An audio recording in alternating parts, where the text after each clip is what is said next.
Buffalo, Kansas City. I kind of knew that would be a dog fight. I didn't think. I mean, I knew it was probably going to be a close game. You got two excellent quarterbacks playing. I didn't think Buffalo would give the Kansas City that much problems. I saw Kansas City winning a close game, but I didn't think it would come down to essentially like the last minute of the game. I thought by like around 4 minutes in the fourth quarter, the Chiefs would control the game and head to another Super Bowl. But Buffalo, they came out with a great game plan. They came to fight. I saw someone on TV called the AFC Championship the Arrowhead Invitational because you got to go through Kansas City to get to the Super Bowl nowadays. So I saw somebody call it the Arrowhead Invitational. But that was a great game. I really enjoyed that game, and you saw like the difference in when you look at the Falcons roster, like especially defensively, you saw how far away we are from like the top teams in the league defensively. There's a huge gap there, and it was apparent. You saw those guys getting after it. Specifically, you could say the same for the Philly game too, but specifically the Buffalo Kansas City game, they were really getting after it.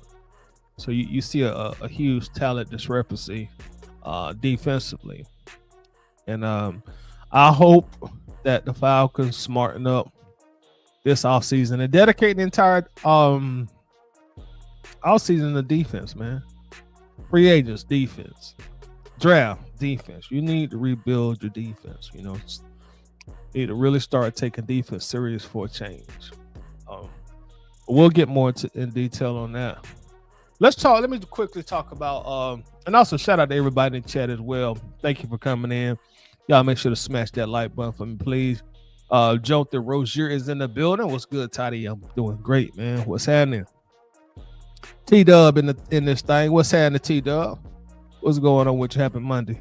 Got my brother James Holloway in the house. What's going on, James, man? Hope everything going well with you, bro. Appreciate you coming in. Raymond Collins in the house. What's up, Todd? Ain't nothing wrong with that, bro. Appreciate that, Raymond. Always good to see you here.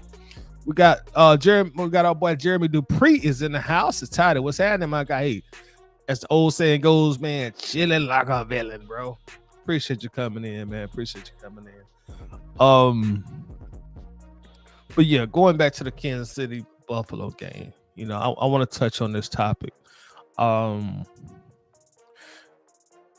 Because the narrative has been how Kansas City, gets away with so many calls now. That's what everybody really talks. Well, that's what a lot of people. I try to stay away from blanket statements, but that's what a lot of people talk about now.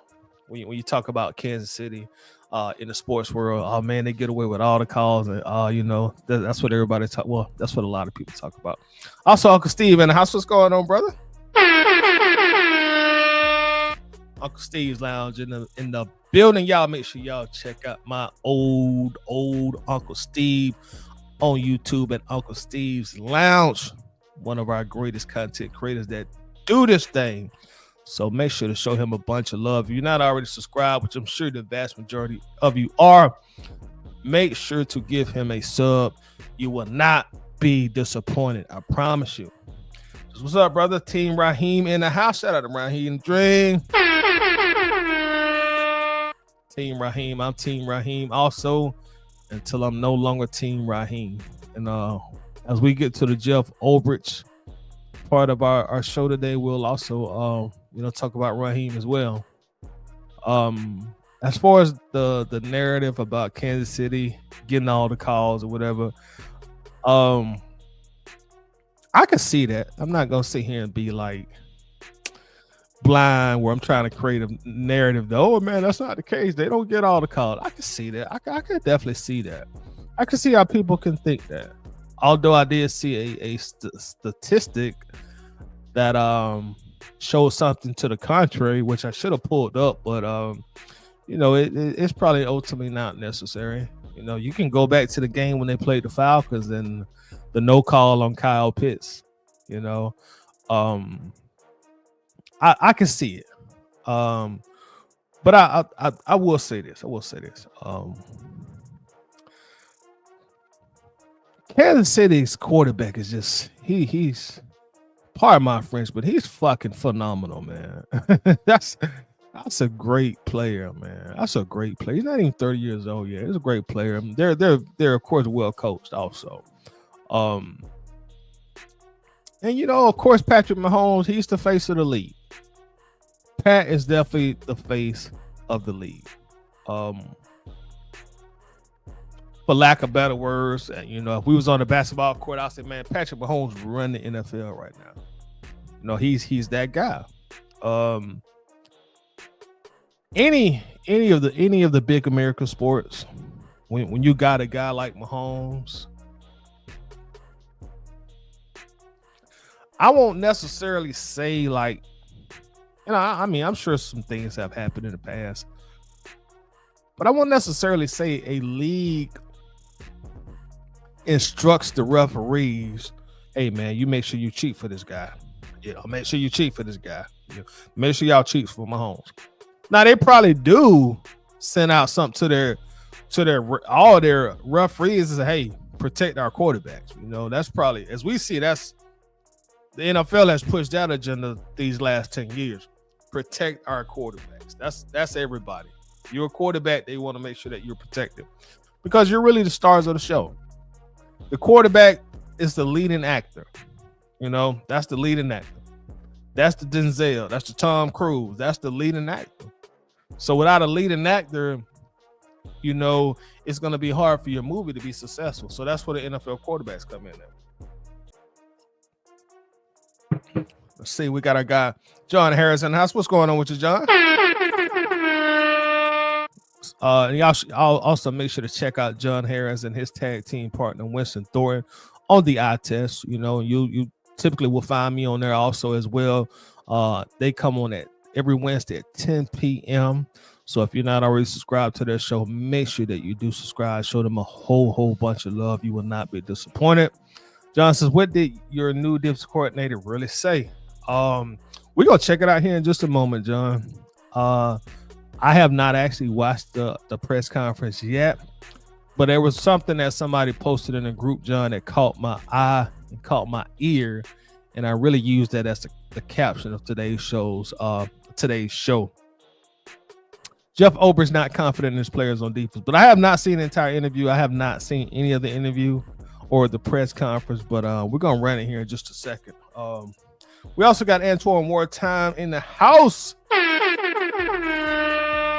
representing the magnificent 478 in here. Let's go Falcons family. Hit that like. Please hit the like button. Hit the like. And shout out to the whole 478 where we win state championships. Unlike Uncle Steve's high school amaze, they don't win any state championships there. But that's not the case here in the middle Georgia. And speaking of tag team partner, there go my brother right there. Winston Thornton is in the house representing the artists. And as I said, make sure y'all show them a bunch of love. Make sure that you all subscribe to the channel. Check them out every Wednesday at 10 p.m. Great show that they have at 10 p.m. And like I say, I'm normally in there causing all kind of havoc as well. So make sure to check them out. This was going on, Bucket Chat. Smash the like. Just smash that like button. Appreciate it. But yes, going back to the leading actor, and just to make like a not make this a whole long drawn out thing, but that's really how it goes, man. All the major American sports. I can't speak for international sports because I'm really not an international sports person, to be honest with you. I don't watch a lot of soccer. I don't even understand all the rules of soccer. But what happens here in the US of A, that's how it goes, man. When you got like that guy who's clearly your guy in the league, the ambassador of the league, the face of the league, the most talented person in the league, they look out. They tend to look out for him. You can stretch this thing all the way back to back when I was a little baby, Boston Celtics. They would look out for Larry Bird and the Celtics, bro. I mean, you ask some of the Atlanta Hawks fans about that infamous no call on Dennis Johnson in the playoffs, where they made sure the Hawks did not advance to the next round. Even in the old Boston Garden, man, even the Celtics themselves, they would make it very hostile on you, man. Like, they might turn your air conditioning off. They mean, but the refs, hey, if they could, we're gonna make sure you don't rough up Larry Bird too much. Now, the NBA was way different then than it is now. You can go out there and fight and they won't eject you. But what I'm saying is, you still had the same kind of favoritism in play. But hey, man, you ain't gonna do Larry Bird like that. That's the face of the league. Showtime Lakers. Hey, man, that's Magic Johnson, bro. Kareem. Hey, man, push come to shove, we're gonna get Magic the call. Coming all the way down to Michael Jordan. If you, I guess, at least 35, 40 years old, you watch enough Michael Jordan to know, as great as Michael Jordan was, bro, they were going to protect Michael Jordan. The refs were going to protect Mike. There was Air Jordan. They're going to protect Michael Jordan. And he was he was easily the best player in the league at the time. Easily. Nobody was close. Kobe and Shaq. You talk to any person that dislikes the Lakers, they're going to make sure to bring up that Sacramento Kings series, where it looked like that they was greasing the Lakers' palm. But Shaq, Kobe, Shaq, they were easily the best players as far as a duo in the league, Lakers. So they was going, hey, man, you ain't going to do Kobe like that, bro. You know what I'm saying? Back up. LeBron James, hey, man, get off Bron, bro. That's the person that gets us all the, hey, watch out. And one thing that a lot of people will fault LeBron for is man, LeBron always flopping. He always flopping. Yeah, he is, because he knows he's gonna get the calls most time. That's what I'm saying. It's like the big dogs, they're gonna get certain favoritism that not everybody else is gonna get. Pat Mahomes, you're not gonna hit Pat late. You just ain't. If you hit him late, you're gonna get a penalty. You hit him late 2 times in the game, we're gonna throw you out. The same thing we did for Michael Jordan. You're not. That's the guy. That's just how it goes. Even at your job, whoever's clearly the best employee who's the last 10 years has made your company the most money, they're going to be able to do things that their job that the rest of the employees is going to be able to do. Tom Brady, bro, you was not gonna rough up Tom. It was not gonna happen. I remember Tom Brady got hit, I think, below his knee, and he had that leg injury. He missed a whole year. They created a whole rule for Tom Brady after that. No more hitting the quarterbacks below the knee. If not, that's a penalty. This is how it goes. I mean, even our Super Bowl, even when we talk about it now, we say, hey, man, they was calling some bad phantom calls and holding on us in the fourth quarter. The refs are doing this, blah, blah, blah, blah. You know what? That's how it goes. My counter argument with that to be, well, when you up 28-3, you make sure you just go ahead and knock them out the way. Go ahead and beat the Patriots. Don't do dumb stuff yourselves, Atlanta. Don't even let that element of the game come into play. Go ahead and knock them out. There's an old saying in boxing. I hope I get this right. I'm a boxing fan, but I'm not a huge connoisseur of boxing like I was when I was younger, but you got to knock the champ out. You think you're gonna let it go to the scorecards and the judge is gonna pick you over the champ? Good luck, buddy. You better knock the champ out to get the belt. You got to knock him out. Atlanta Falcons, Super Bowl in Houston, you should have knocked Brady out. Don't let it get to the fourth quarter and let a referee have a chance to call a holding penalty on Jake Matthews, excuse me. You know, don't let them get an opportunity to come into play in the game. Go ahead and knock them out while they're down. If we had Tom Brady down 28-3, don't tell me nothing about the ref. We should have knocked them out. You know, we should have went ahead and knocked them out and won that game. Hell, y'all know I'm a big Georgia Bulldog fan. There were some calls that we got during our back-to-back reign that we probably wouldn't have got 10 years ago. And know why? Because, hey, them the Bulldogs, bro. No, Lad McConaughey, Brock Bowers, Jalen Carter. Boy, hey, man. You know? We ain't got to talk about Alabama because just a few years ago, we were saying Alabama was getting the benefit of all the calls that Kansas City getting now because they were the top dogs. But what I'm saying is, man, that goes on everywhere. In sports, outside of sports, in corporate America, middle America, it goes on everywhere, man. So when you got a champ on the ropes, you gotta knock him out. And like the call on fourth down, I think it was when Josh Allen, I guess they did their version of the tush push, and everybody is talking about that play on Twitter, especially, man. Because I be on Twitter a lot now, because the news is so instantaneous. But it's a big topic on Twitter. Everybody talking about that. Oh man, he made the first down. When you look at that play, and I'm trying my best to be as objective as possible. When you look at that play, it's not exactly clear that he made the first down.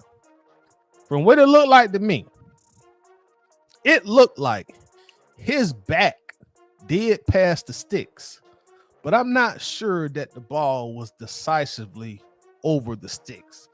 In the still shot that everybody's showing on social media, they're showing the TV line.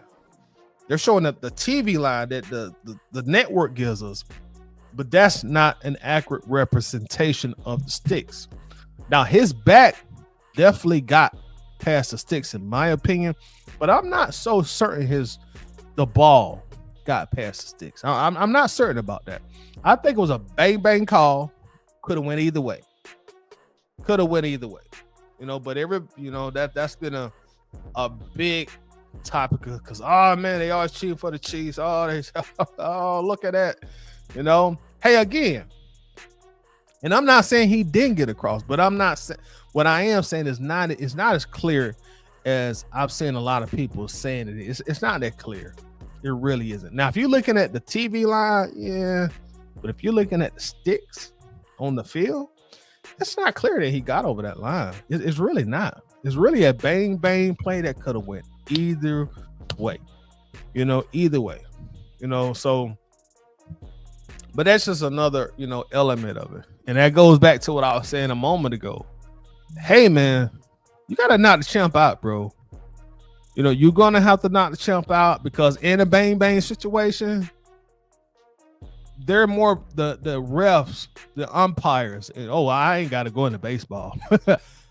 All y'all baseball fanatics, y'all already know about baseball. I ain't got to go there. But in a bang situation, man, they're going to be more prone to give the benefit of the doubt to the top dog. That's just how it goes in sports, man. So you got to go ahead and knock them out. You're gonna have to knock Pat Mahomes, Andy Reid, Travis Kelce. You're going to have to knock them out because if you leave it in the hands of the referees, you're probably not going to get the benefit of the call. This is how it goes, man. It's just how it goes. 1994, 1995, 1992. Hey, man, they were not going to give you the benefit of the doubt if you play Michael Jordan in the finals. You're going to have to knock Michael Jordan Scottie Pippen, Dennis Rodman, Tony Kukoc, John Paxson. You got to just knock them out. You got to put them out. You got to put them on their ass. You got to beat them. And that goes, speaking of Michael Jordan, to that famous so-called push-off of Byron Russell. Oh, man, Jordan pushed off. That's a push-off. Oh, he pushed off. Please. That shouldn't, you're not getting that call in that situation. And you shouldn't. You're not getting that call against Michael Jordan. Are you crazy? Oh, he pushed out. You're not getting that call. You are not getting that call against Michael Jordan in that situation. Maybe Jerry Sloan should have brought that double team to Mike and said, look, you know what? I done seen enough of you, dude. I've seen enough of you. If we're going to lose this game, you ain't going to make the game winning shot, dog. No, I'm sending the double team on you wherever you go. Even if you throw the inbound pass in, you will be double.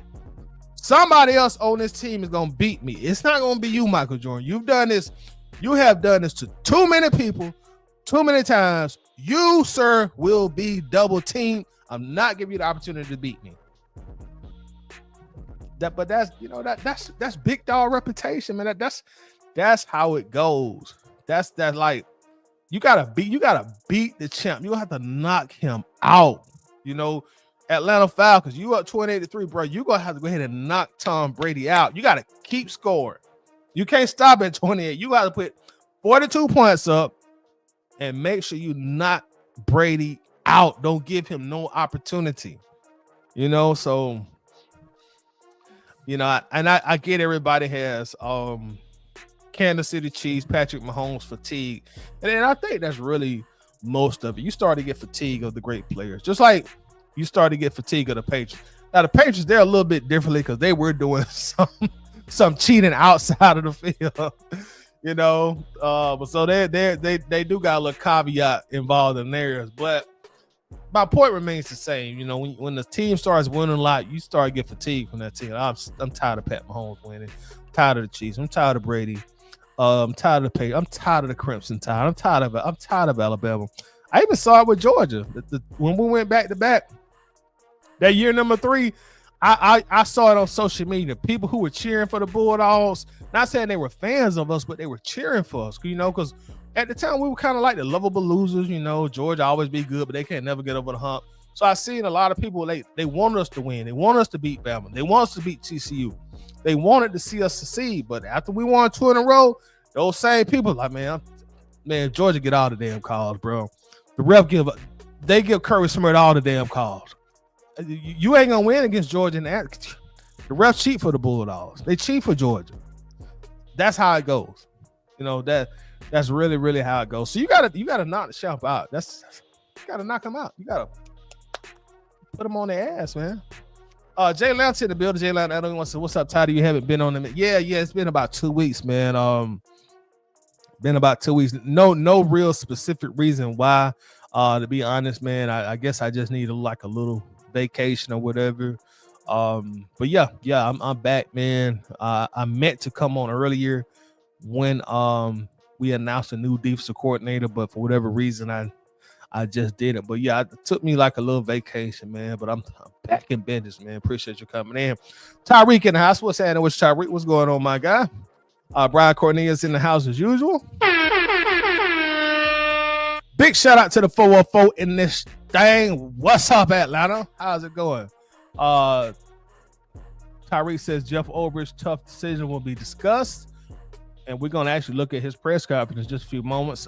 Christian Lewis in the house. What's going on, Christian? Happy Monday to you, man. Appreciate you coming in. Got a dog Travis Preston in this thing. Shout out to the 478 Central Georgia, Middle Georgia, the heart of Georgia in the house. King Richard in the building. I don't think that's what he was implying. I think Ulbrich was saying coaches one way doesn't work. You have to be multiple and great with the defense. We're going to actually watch his press conference in just a moment. Also, as I mentioned earlier, I have not seen it. I just saw one quote posted on social media. I said, you know what? Let's actually react to the press conference today. I haven't seen the press conference, so when we watch it in a moment, it's gonna be my first time actually watching it. Alberto in the house. What's going on, Alberto? Always good to see you. Hey, Ty, it was good. Just thinking ahead here behind Jeff Ulbrich was just a way of saying they're thinking of rebuilding for 2026. Maybe Deion Primetime Sanders. Interesting. Let me say this about Deion, former Atlanta Falcon, supreme legend, former Atlanta Brave, also former Alpharetta Johns Creek native. Interesting. After Arthur Blank fired Dan Reeves, rest in peace, Coach Reeves. After he fired Dan Reeves, right? This is not talked about a lot, but you can actually go research this. But after he fired Dan Reeves, a much younger Deion Sanders at the time, he was probably in his 30s, 35, 36, 37. But he started publicly campaigning to Arthur Blank to hire him to be the next head coach of the Atlanta Falcons. He was publicly campaigning for it, so much that he even publicly requested a meeting with Arthur Blank. He wanted to sit down, talk to Arthur Blank, and present his plans on how he would make the Falcons a success. He had a blueprint for Michael Vick, Warwick Dunn, and the entire team. And he was very adamant that he would be the right person for the job. So, yes, Deion Sanders campaigned heavily. So this was pre-Twitter and YouTube content creators, pre-Threads, Instagram, pre-TikTok. Welcome back, TikTok. It was pre all of that stuff. So this really wasn't covered heavily. But if you go do your Googles, you will see this. He was adamant that he would be the perfect person to be the next head coach of the Atlanta Falcons. And he could make Michael Vick into a Super Bowl champion. So, contrary to what most people think, Florida State was not Deion's first high-profile preferred destination to coach. It was his beloved Atlanta Falcons. So it's ironic you say that, Alberto. You know, Deion talked to Jerry Jones. That didn't work out. You know, they whatever. But if Raheem don't work, that would be interesting because he's already prime time already wanted to come back to Atlanta. He already wanted to come back to Atlanta before. And as we already know from last season's off-season's rumblings, he wanted the Falcons to draft Shedeur. If it was up to Deion, the Falcons don't draft Michael Penix last draft. You wait on Shedeur, you get Shedeur. I will make sure that we deliver Shedeur Sanders to the Falcons. I would have made sure it would have been easier for you guys to get my son. So I say that to say this. If he already wanted to coach the Falcons before, if he wanted his son, his seed to play for the Falcons, you never know. Hey, man, that may become a storyline, Alberto, in a little under a year from now. But for our sake, let's hope Raheem, the dream, gets it together. Falcons get in the playoffs, and we only have to worry about that. But if we don't,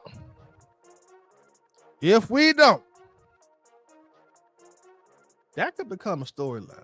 You know, that could really become a storyline. You know, because Falcons got a real lot of young pieces in key positions. That could definitely become a storyline for sure. Let's see. King Rich said, did you see when Ulbrich spitting his drink out and started laughing at Raheem's stats for losers comment? He knew that was bull. No, I didn't. I haven't saw his I have not saw the press conference yet. This is gonna be my first time. When we start watching here in just a second. Chris says, you deserve a vacation. Appreciate it. Thank you very much. I think I deserve one too. I think when it warm up a little bit, I'm gonna try to get me another vacation. Get away from home vacation. Chris also said, if these changes with Raheem doesn't work, I can see that happening before the Super Bowl here in 2028. Oh man, yeah. I didn't even think about that. Super Bowl about to come back. But my thoughts on Jeff Ulbrich being the head coach. Before we hire him,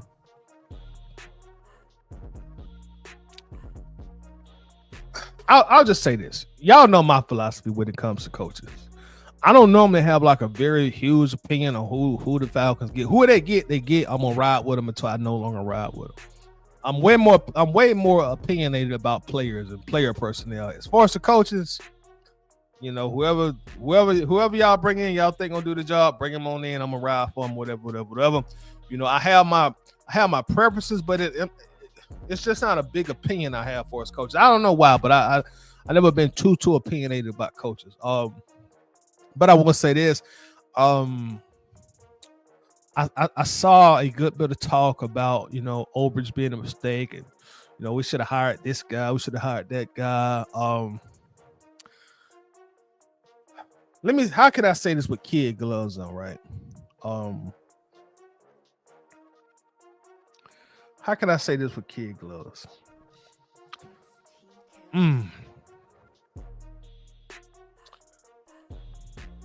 We as fans, right? We got to come to terms about something. Specifically, this defensive coaching hire. This simply was not an attractive job.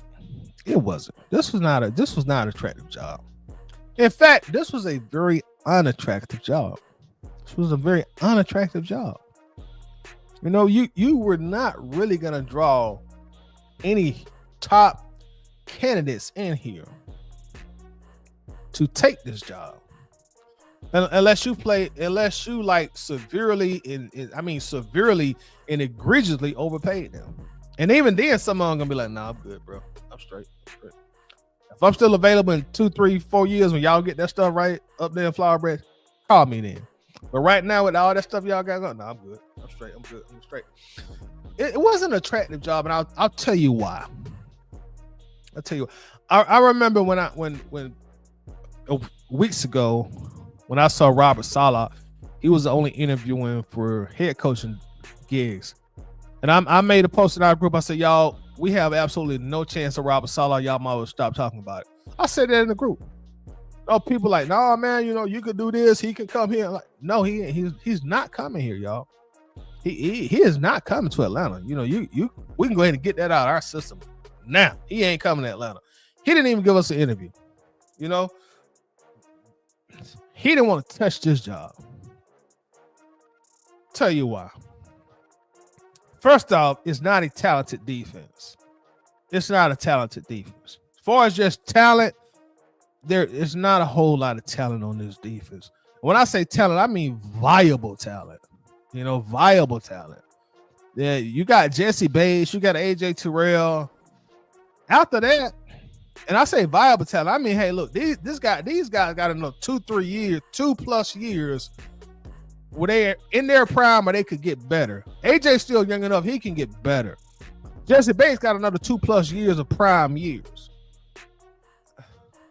AJ, Jesse Bates. I'm trying to think, am I missing? That's about it. Viable talent. That's really it. Coaching an old Grady Jarrett, an old Matthew Judon, a older Justice Simmons, old, really not productive Eddie Goldman, old David Amuyamana. That's not attractive to nobody. The heart and soul of your front seven is talentless and they're old. Nobody looks at Nate Landman, Kaden Ellis, and Troy Anderson. Oh man, I can't wait to go coach that group of guys. Nobody looks at our D line. Oh, I can't wait to go coach that group of guys.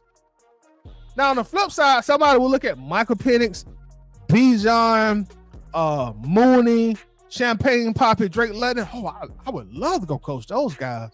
Ooh, what? You imagine what I could do at Penix and Bijan and Drake?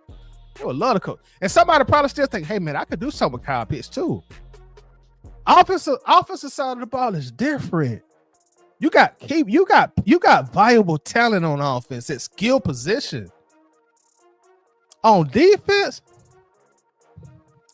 woo. Again, AJ, Jesse Bates. AJ, Jesse Bates. The rest of these guys, unattractive. So, your defensive coordinators, you know, the Robert Salas of the league, you know, they don't want that. That's not attractive to them. Another thing.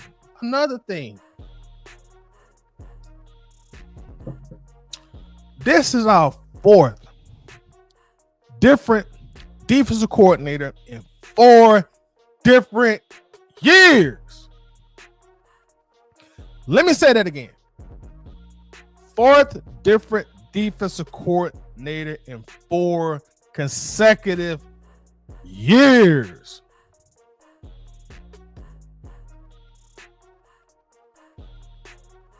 That's embarrassing. That's despicable. That's disgusting. Dean Pease, Ryan Nielsen, Jimmy Lake, Jeff Ulbrich. It's just like us, y'all. It's just like us. When we're job searching, we're considering a career change. You don't start off with the company that has instability and a super high turnover rate. We don't do that for our jobs and our careers. When it's time for a career change or we need a new job, a change of scenery or whatever, what they value the same thing we value. Like you want, hey man, I work with a stable company, you know, good pay, and I don't want to work nowhere where I'm gonna get hired today and fired in 6 months. Hell no. So those companies that are known and have proven, like we go hire you today and fire you tomorrow. Those are on the back of your list. Those are last resort companies for us regular people. Man, I'm only gonna work there if I got to, bro. If that's the only person offer me a job, I'm just gonna stay 1 minute, dog. I've been here 8 years, ain't got no real beef. I was just trying to move up, but shoot, I'm not going there. Man, they turnover rate like 84%. You do good if you work there for sale. I'm not going there, bro. No, hell no. I'll ride this out till I find something better. That's what it looks like to the top candidates for the Falcons. 4 different coordinators in 4 consecutive years, y'all. That's disgusting. I'm a diehard Falcon fan. I'm telling you, that shit is despicable. That's a big reason that I was campaigning not to fire Raheem Morris, because that would have been another black mark on this franchise. And then when you have to try to find a new head coach, and you realize that none of the top candidates want to come and interview for you, then the fan base, oh man, why we hire this no-name guy? Because don't nobody want to take the job. Because y'all fire everybody. You know, Raheem Morris come give you the most wins you have had in damn near a decade, and you fire him for it after 1 year. So the top candidate's going to look at that like Arthur Blake don't know what the fuck he doing. You know, he done got old and he impatient, and he going to hire you on Monday. He going to fire you on Thursday. That's why I was saying, look, keep Raheem. He deserves at least 1 more year. Because if you keep hiring and firing, then you're never going to get the top candidates when you do need to fire Raheem. I said this on a recent live. Everybody's looking, man. Everybody's looking.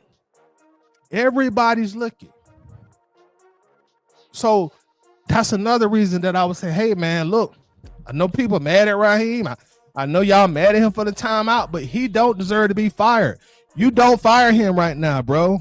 If you keep hiring and firing coaches, nobody worth a damn is gonna want to work here.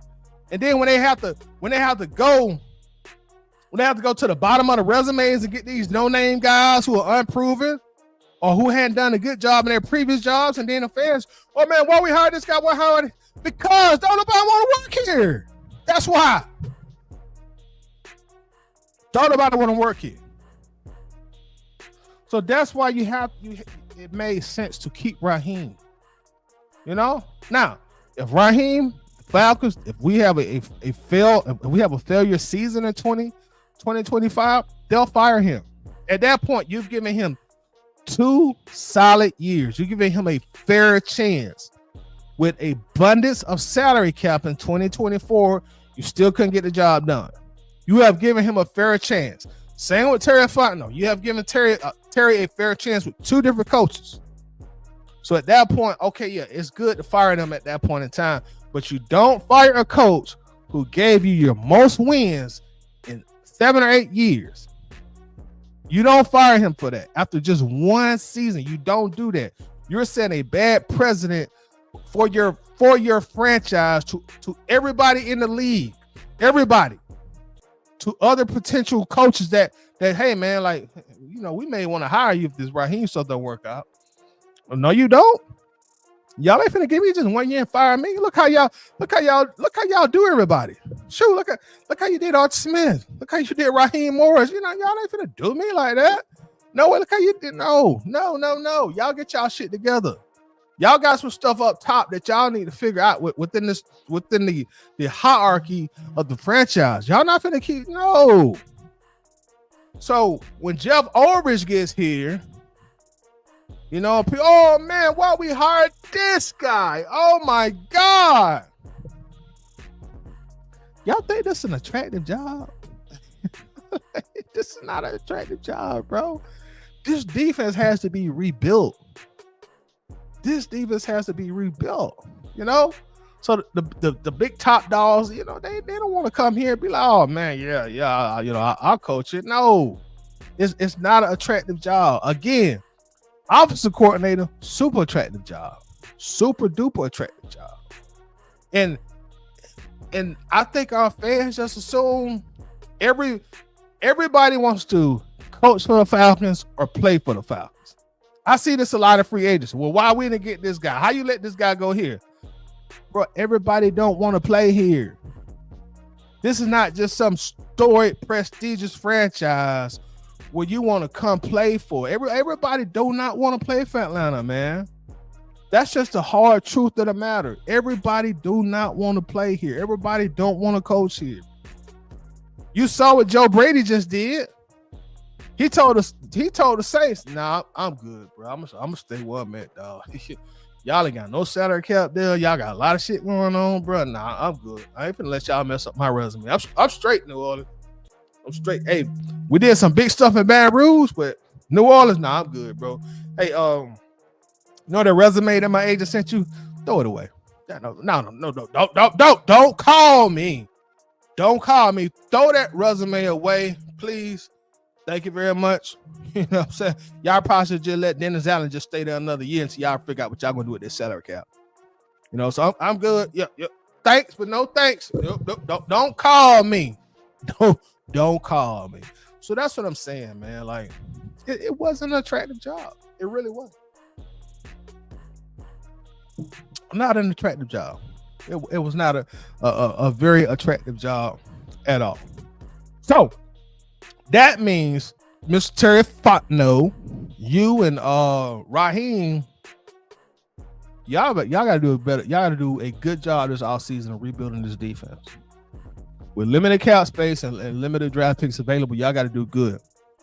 You need Root to actually come into his own next year. Brandon Doylers, Braylon Trice, whoever you draft this year. You know, you gotta find some way to fix that linebacker room. Find some way to fix that defensive line. You know, you gotta find some stability at the cornerback too. Somebody beside AJ. They ain't gotta be a Pro Bowler. They just gotta be competent and dependable. So you got to fix the defense, man. There's just not a lot of talent on that defense. I love the Falcons, man. Y'all know that. I know y'all love the Falcons. But if we're being honest, that's just not enough. That's not a lot of viable talent on that defensive side. As I already said, the offense is totally different. You got the skill position players. Even the offensive line is attractive. Shoot, Jake Matthews, bro, yeah. Caleb McGarrett, yeah. Chris Lisham, all pro, yeah. So you would have had no problems getting a top offensive coordinator because of the potential. Somebody would have looked at that offensive coordinator job if it was available. Oh, this is a stepping stone to me getting a head coaching job. This is a stepping stone for me to moving up. You look at that defensive coordinator job, man, they might fuck up my resume, bro. For real.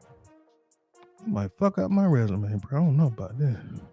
You know what? I ain't putting this on my resume. Y'all know how they, when we do resumes, sometimes it just be that one employee. You be like, you know what? I wish that would never happen. I'm not going to put that on my resume.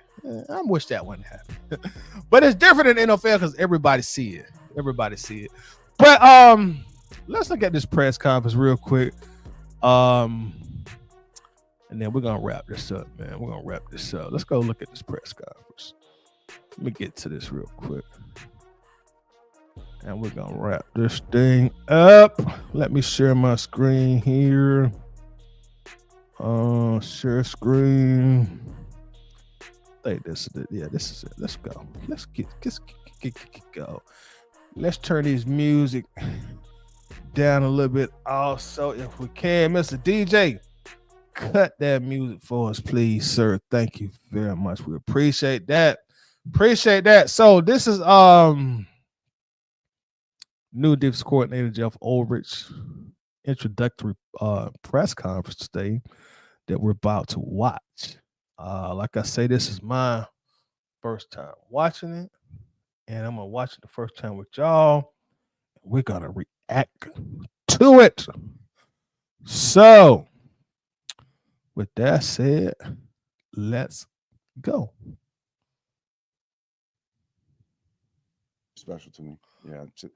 To get started, I'd like to really thank Arthur Blank to start with, to be a part of an organization with such an amazing owner. What he's done, not just for this organization, this fan base, but what he does in the community of Atlanta. Just honored to be a part of it again, and then to be with a head coach, which I love and really believe is the best in football. To be back with him, it's just it's beyond exciting, and can't wait to get started with these guys. Can't wait to get started with this entire defensive staff, these players. It's just it's coming home for me, and I'm honored and I'm grateful, and I'm in a very amazing place in that way. Okay, shout out to Arthur Blank. Can you just tell us a little bit about how the process went with you leaving New York and do the interview process, and now being hired back here, where place where you're very familiar? Yeah, so obviously the change was made at the defensive coordinator position.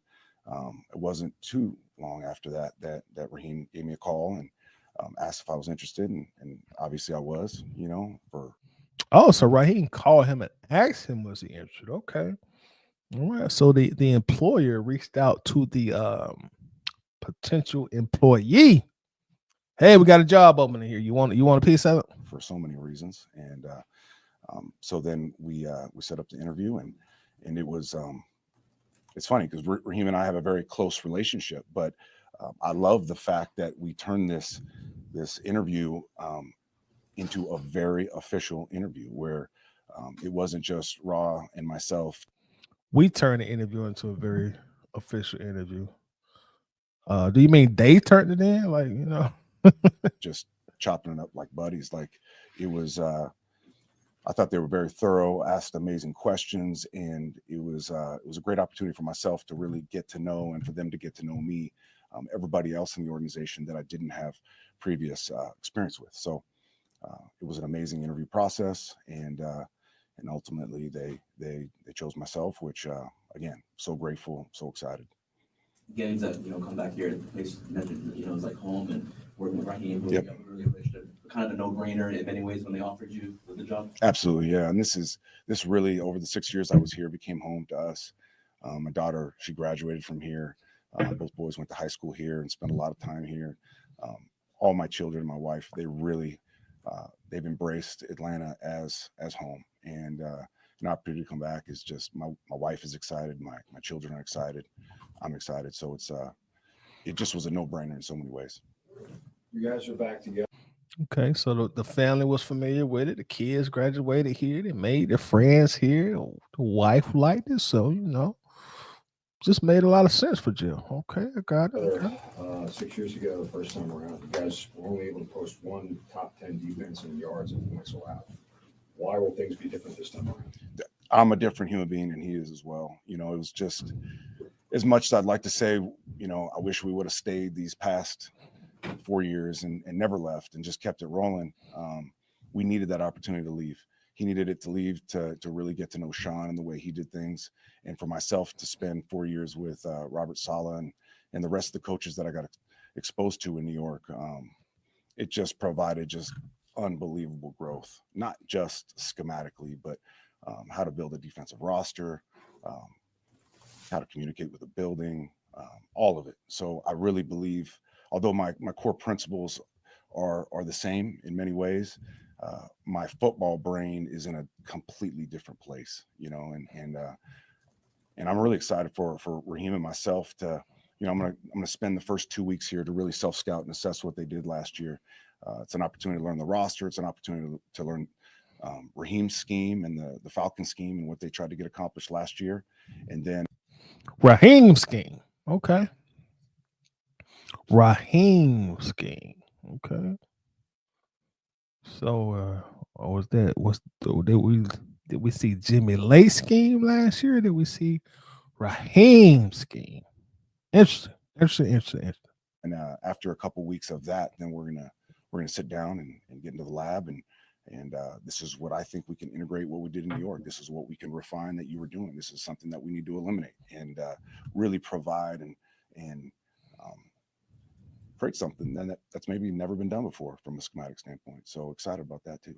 Talk about the scheme, about the 4-3-3-4. I know people make a lot about what base defense you want to run, but what goes into that process of basically choosing? You talk about growing in defense. So what goes into the thought process as far as whether we run the 4-3 or 3-4 in our base, and then how do we then, like you talking about the self-scouting, so how do you then choose what you're going to run and then assess the talent that you have to be able to have some success in that scheme? Yeah, it's interesting because defensive football has changed in so many ways. Like if we look back 15, 20 years ago, like there was 3-4 teams and there was 4-3 teams, and you were one or the other. It's not that way anymore. Offenses have jumped off the playbook, like the day and age of 2x2 normal spacing line. What he's saying so far, as y'all heard, like 15, 20 years ago, you either was a 3-4 team or you a 4-3 team, and that's what you ran. But as NFL offense has evolved, so has the defenses. So to say that we just sit in a 4-3 or 3-4, that's no longer the case. That's not what today's NFL defenses do. And he's going to continue to further elaborate on that. I'm glad he's bringing this up. He's dragged like that day of offensive football is gone.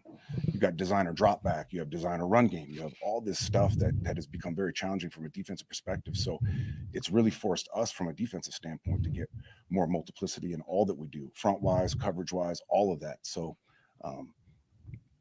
we're going to be multiple, and we're going to do some unique things that are going to be 3-4ish and 4-3ish at times.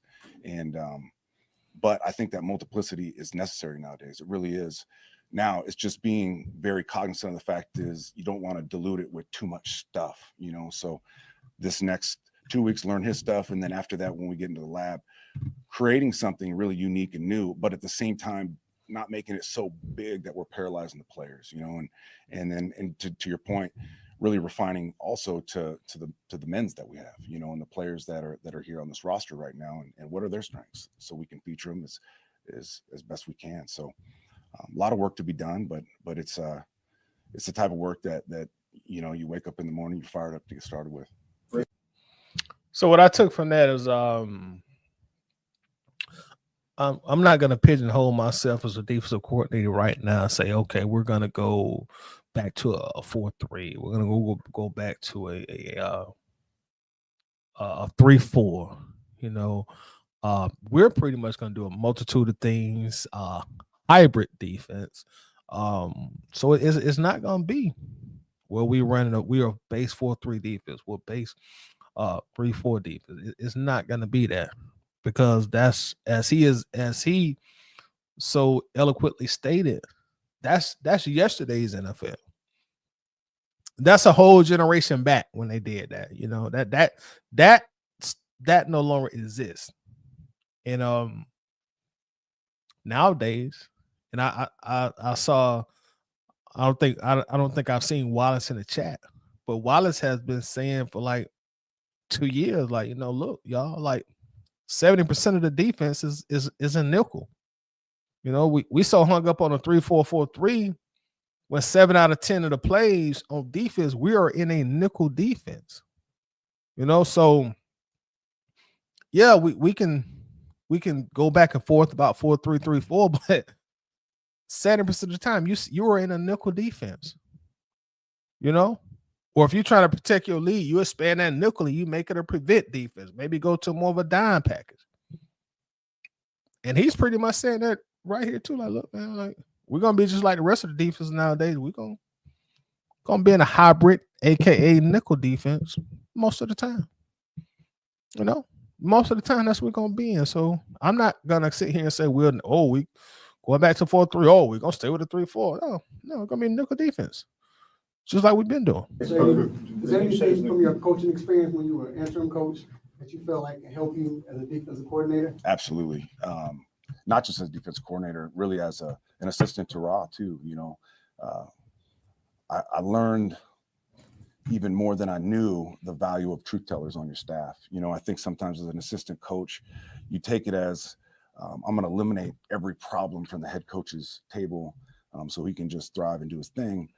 When in reality, like, yeah, there's some things you need to take off a head coach's table. There's certain things that need to be told to the head coach that are occurring. Because a lot of times what I found in that interim role was, although it was interim, it was like I felt the shift and the way people talked to me and treated me and what they said to me, and the lack of truth sometimes was really detrimental, you know. So it reinforced the idea that Ra's going to need me in that way to make sure that I'm always telling him the truth, and maybe, you know, eliminating some of the blind spots that he doesn't see. And the other big one for me was the delegation piece, which I failed at, to be completely honest. You know, I became the interim, and I've made this analogy to a lot of people. The head coach, let's say he works 10 hours a day, and say as a defensive coordinator, I work 10 hours a day. Well, when Robert Saleh was fired, his 10 hours didn't go anywhere, you know? So like it became a thing, and there is an element of a failure for myself in that way, because I didn't delegate. I just took it all on myself. In my mind's eye, I was trying to create continuity, and I didn't want to fracture the staff, and he's the coordinator. Now I thought the best thing for me to do at that point in time was just try to keep everybody in the same role that they had, just so we could keep things rolling. And it wasn't the right thing to do. It wasn't, as I look back. You know, I should have delegated. Hey, I can definitely respect the man that admits to his mistakes. You know, I do like to hear this transparency from Joe. I should have given the defensive coordinator responsibilities to someone else, and because it's just, in my opinion, it's too hard, especially when it's thrown on you in the middle of the season. It's just you hadn't prepared for it. You just, you know, you're learning on the run. So delegation and truth telling were the two things that will never leave me, and they got reinforced at the highest level. Rick Raheem just said famously that stats are for losers. But one stat that seems to let go is the lack of sacks that have been here, and you went through that your first time around. I don't know how you fix that right now, not knowing what the roster is going to look like, but obviously it's something the pass rush needs to be addressed at this point. What do you do to immediately make that a top priority? Absolutely. Like there's no great defense that's ever lived in this league that didn't affect the quarterback, you know, and you got to affect the quarterback in two ways. Either we affect them physically, get them off the spot, sack them, hit them, or we affect him from the standpoint of from a coverage perspective, and we try to confuse him. So last year, and again, I gotta really reserve my comments until I really take a deep dive on this defense and really learn at the highest level to make those comments. But I do, like, you can't thrive in this league from a defensive perspective without good pass rush. Sacked your top. Funny how he giggled at that stats are for losers comment. And of course that'll be something that Mark Zeno asks. You know, Mark Zeno try his best to get his questions trending on Twitter, so everybody can pat him on the back and tell him what a good job he did in the interview. Yeah, Zeno, man, you asked all the right questions. You know, that's just who Zeno is. That's who he's always been. You know, since he came down here to Atlanta. Top priority. Affecting the quarterback is my top priority. Getting them off the spot. See, he trying to further get a sound bite now. You know, he done kind of doubled down on his question after he asked it. And at this point, Jeff Ulbrich, you know, like, look, I'm not finna sit here and play these semantics games with you. Affecting the quarterback is the top priority. You're not finna try to drive a stake of division with me and Raheem on my first press conference. You know, he's a little agitated right now that he doubled down and asked the question a different way. At this point, Jeff knows what he's trying to do. Hits, all those things, you know, and in New York, we did that at a high clip. You know, it's a combination of a lot of things, though. It's not just the men's all the time. Sometimes it's the scheme. Sometimes it's the context of the game. There's a lot of things that go into that. In New York, we didn't operate with a ton of leads, you know, so that's another factor that doesn't always get accounted for, you know, where you get opportunities to let your guys jump out their shoes and just go, because you're defending 50-50 ball all the time, you know. So it's important. It's going to be an absolute priority, and it's something that has to get fixed. You said earlier, you mentioned that it's, you know, Raheem's scheme. Have you and him talked much about how much autonomy you'll get to kind of make it your scheme as far as calling the plays on game day? Yeah, I'm gonna call the plays on game day, but this is going to be a collaboration at the highest level between Raheem, myself, Jerry Gray, Mike Rudenberg. The list goes on and on. We have an amazing defensive staff. Interesting.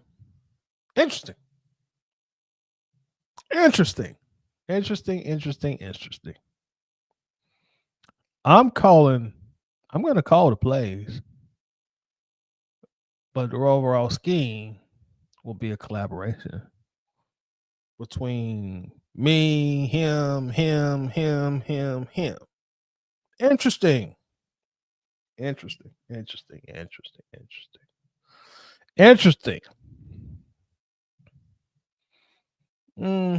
I would probably bet you like $87, you know, maybe $90, you know.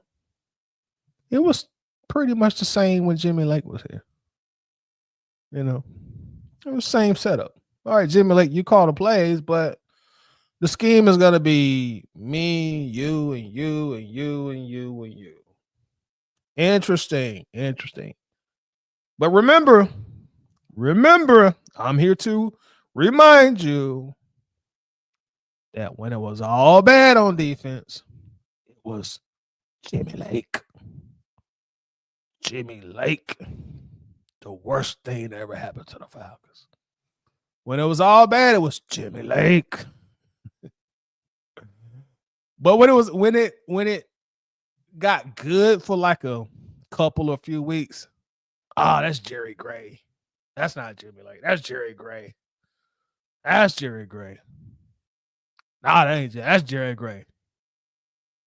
Then when those a couple good weeks went back to being bad, well, it must be Jimmy Lake again.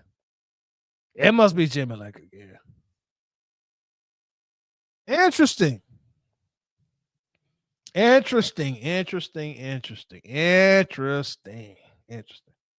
Guys that have been around great defenses, guys that understand ball at a high level, and it would be criminal of me not to take advantage of these guys, you know. And we're gonna have some hard conversations, and that's another thing that's beautiful about this opportunity for myself is the equity in the relationship that I have with Raheem is such that we can have drag out. Like if you were an outsider looking in, you're like, damn, they hate each other, you know. But Well, I know him so well. I'll just tell him, hey man, you full of shit.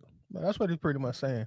I know him so well. Yeah, that's my boss. That's my manager. But yeah, I know him so well. Hey man, you full of shit. That's pretty much what you're saying. We're capable of having those really, really hard conversations, but understanding that we're trying to create something special, and we walk out that door together. And so it's going to be our defense. It's going to be the Falcons defense. That's what it's going to be. What kind of teacher are you for people who have never worked with you before? I like what he said right there. It's gonna be our defense. It's gonna be our defense. It's gonna be the Falcons defense. You know, he's pretty much saying, look, I'm the defensive coordinator, but this is a collaborative effort between me, him, and him. So day one, if this stuff turns out to be amazing, give us all the credit. Give us all the credit. If we take this defense from rank 23rd in 2024 to rank 8th in 2025, hey man, give us all the credit. Because we all put in the work. We all, as he just told you, we all fussing and fighting. We all bouncing ideas off of each other. Give us all the credit, man. Don't just give it all to me.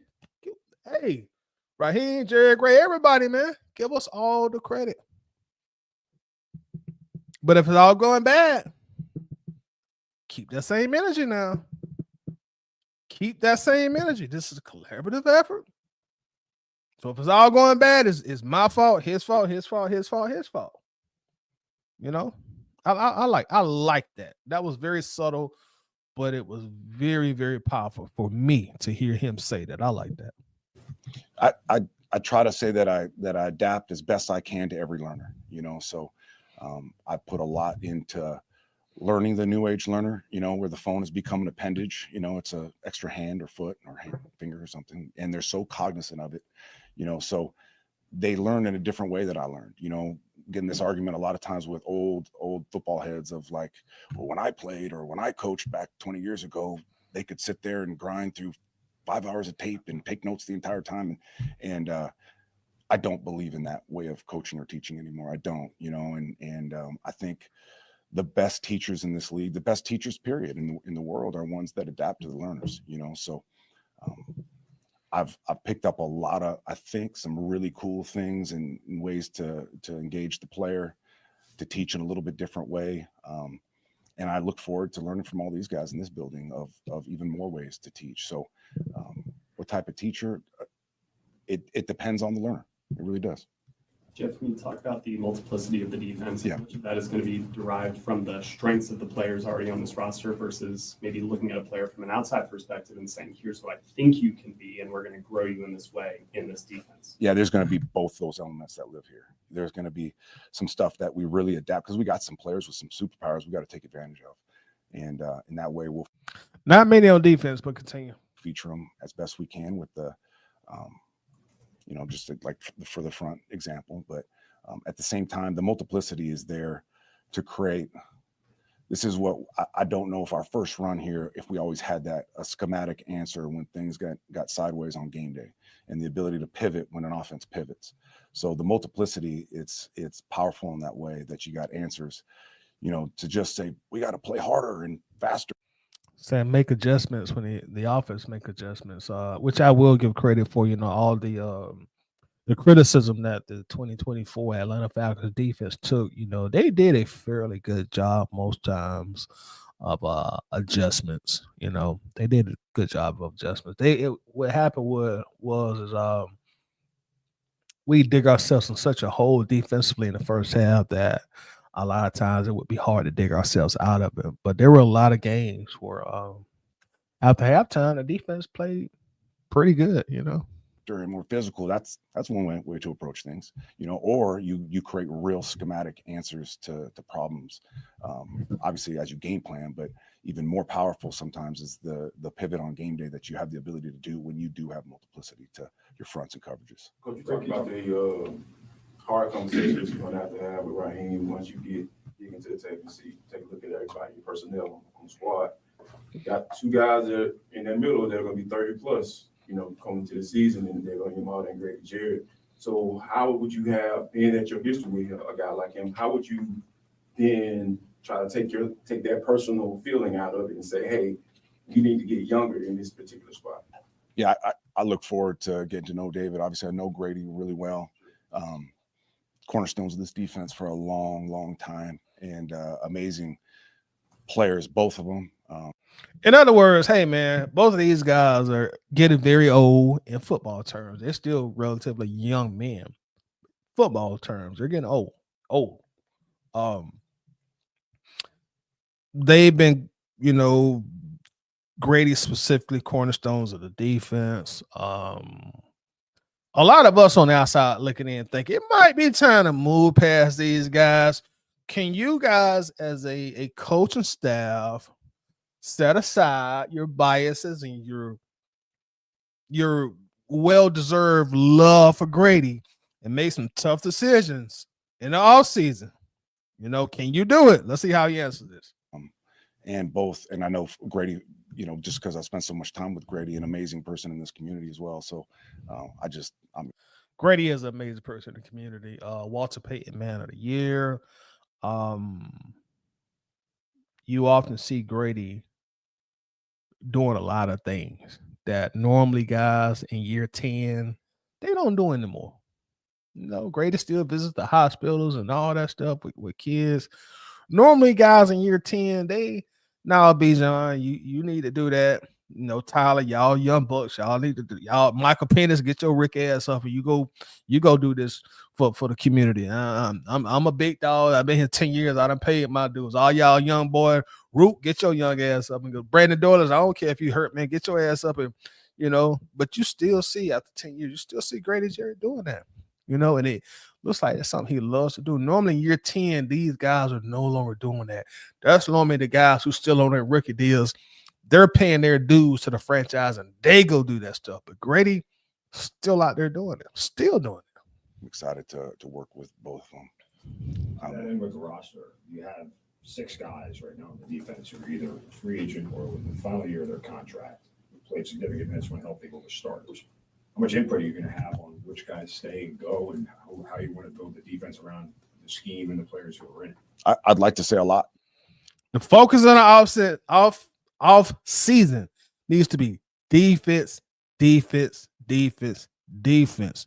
That's a little bit of what Mark Zeno is saying right now. Like, look, you're going to lose. You got a lot of guys who started on defense that are going to be free agents. Like, what are your plans? Are you going to have any say-so and say, hey, man, you need to draft this guy on defense this year in the first round instead of drafting this guy on offense? I've just gotten to know Terry a little bit now, and obviously I've known Raheem for forever, but I already feel it in this building. There's such a vibe of collaboration, and everybody's going to be heard and seen and valued. And okay, so he mentioned Terry, so hey, man, I've heard a lot of press conferences this year when they talked about personnel. Raheem was like, Terry Fontenot does a great job of doing this. Now you're hearing Jeff Ulbrich talk about personnel. Oh, man, Terry Fontenot. So, seems to be Terry Fontenot is calling a majority of the shots. So Terry, you got one more year, player. Terry Fontenot, you got one more year, player. You bring home another 7-10 season, 8-9. God forbid 6-11 or better. We are shipping your ass back to New Orleans. Return to sender. Let's continue. And so I'd like to say I'll have a lot of input as far as that's concerned. I'd like to say the entire defensive staff is going to have a lot of input as far as how we build this defense. I think that, especially from a defense perspective, like all the scheme in the world is great, but you need the players make this thing come to life. They always have and they always will. Oh, what? That's the part I've been waiting here. That's the part that I saw shared on social media that really prompted me like, hey man, you gotta cover this press conference. I gotta hear this again. All the scheme in the world is great, but you need the players make this thing come to life. They always have and they always will. 3 times a charm, y'all. I gotta hear this. Let's go back a little earlier. Let me get the full context of the statement. This is a powerful statement, ladies and gentlemen. This was a powerful statement. I'm starting to like Jeff. I'm starting to really like Jeff. Based on this 18 minutes press conference, I'm loving what he's saying. I love it. As a staff's going to have a lot of input as far as how we build this defense. I think that, especially from a defense perspective, like all the scheme in the world is great, but you need the players make this thing come to life. They always have and they always will. That's what I'm talking about. That's what I'm talking about, y'all. That's it. That is it. That's what I swear to you guys. That's what I've been saying. Like for the last 2 years on this show, on everybody's show. It's even underneath my name. Players make plays. That's what players make plays, man. Bro, you can bring in here the expert defensive minds to coach this team. But if you don't got the talent, it's not going to go very far. The Jimmys and the Joes are way more important than the X's and the O's. Oh, my God. Boy, I'm like I got under my profile name. Players make plays. Bro, I've been saying that for so long. I just had to put it on my headline on my players make plays. Yeah, scheme and all that stuff is nice. It's cute. Players make plays. Players make coaches. Coaches compliment players. The defense don't have a lot of talent on it. There's not a lot of talent on that defense, man. That needs to be fixed. That needs to be addressed. Atlanta, when you and I'm at this point, I'm tired of crying over spilt milk. And then I can do about it, and then you could do about it. But Atlanta Falcons, when you take 4 skill position players in the top 8 of a draft, one of them was the top 4 of the draft, and you all dedicate them to skill position players on offense, the defense will suffer. The fact you're drafted in the top 8 for 4 consecutive seasons means your team sucks. So the way the NFL is set up to try to make it all about parity, if you suck, we'll give you a higher draft pick to try to get your team better.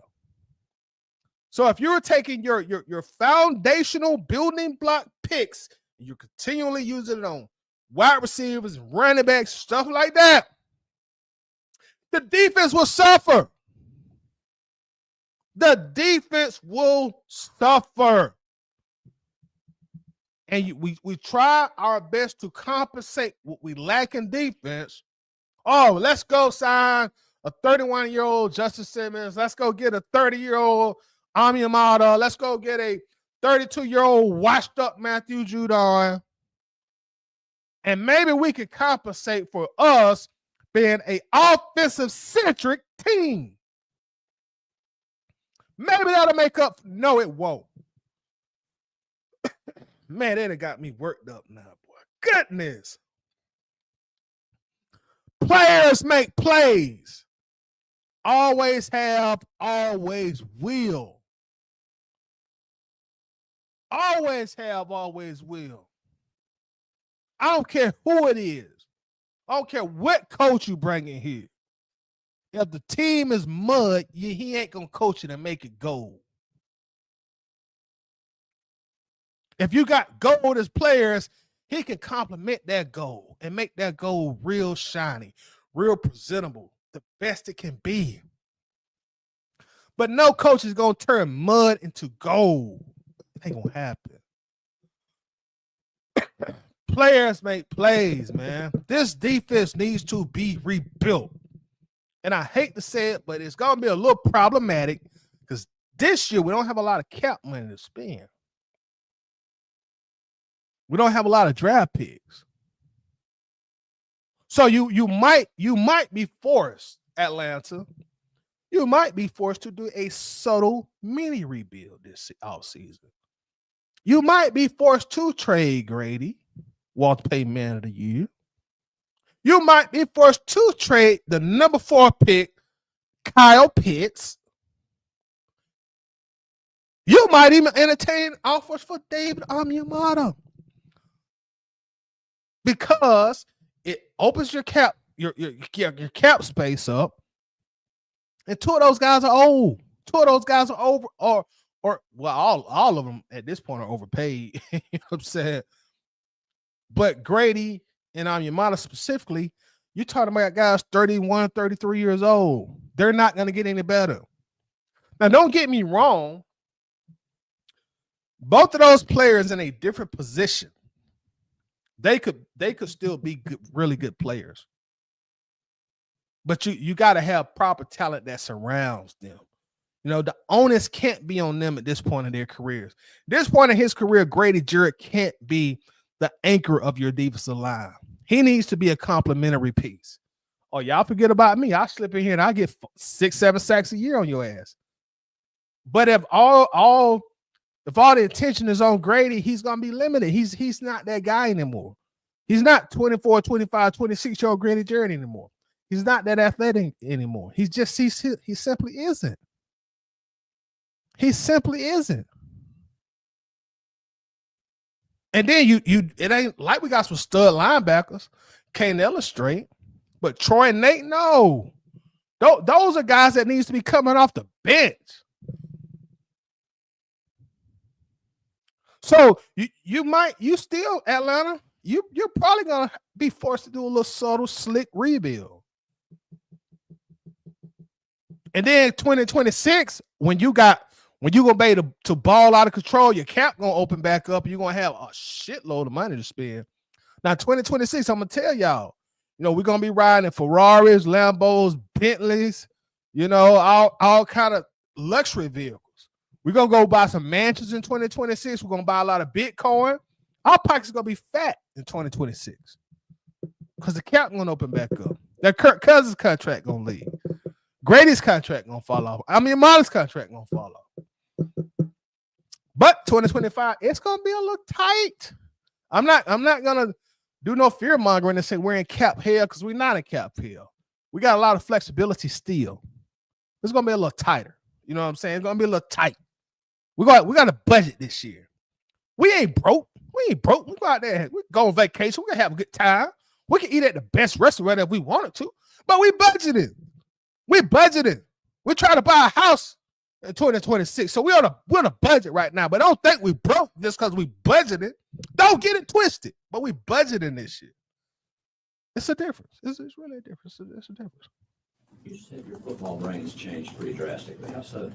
You know, when we came around here the first time, you know, we were implementing the old Seattle system, you know, and the Seattle system had some amazing strengths to it, and it did some things that were at the time fairly revolutionary in some ways, and I loved it and believed in it.